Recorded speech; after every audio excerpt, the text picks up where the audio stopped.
Here are some home exercises that you can use for cubital tunnel syndrome. The first exercises that we're going to show you are ulnar nerve glides. There are two variations of this stretch, so let's show them to you in a little bit more detail. For the first exercise, make the OK sign with your hand and then flip the arm upside down towards your eye to make a superhero mask. If this movement is too difficult for you or you feel painful with it, here is a modified version using the palm of the hand flat against the ear. You want to complete these 10 times, about 2 to 3 times a day. You should not feel numbness or tingling. This is another ulnar nerve gliding stretch. You're going to use the wrist bending backwards as far as you comfortably can, and then straightening and bending the elbow in front of your body. Again, you should feel no pain, no numbness, and no tingling with this exercise. You may feel a little bit of discomfort or a stretch, and that's okay, but there should not be numbness or tingling. Again, repeating 10 times, 2 to 3 times a day. Completing forearm stretches will also be helpful throughout the day.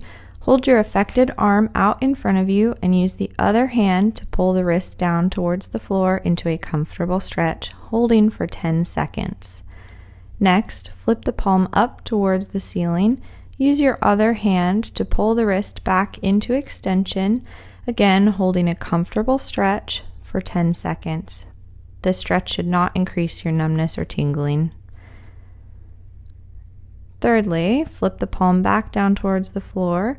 Pull the wrist back into extension into a comfortable stretch using your other hand. None of these stretches should increase your pain, numbness, or tingling.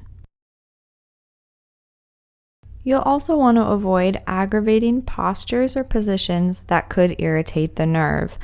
For cubital tunnel, most commonly these are sleeping position with the elbows bent up or curled.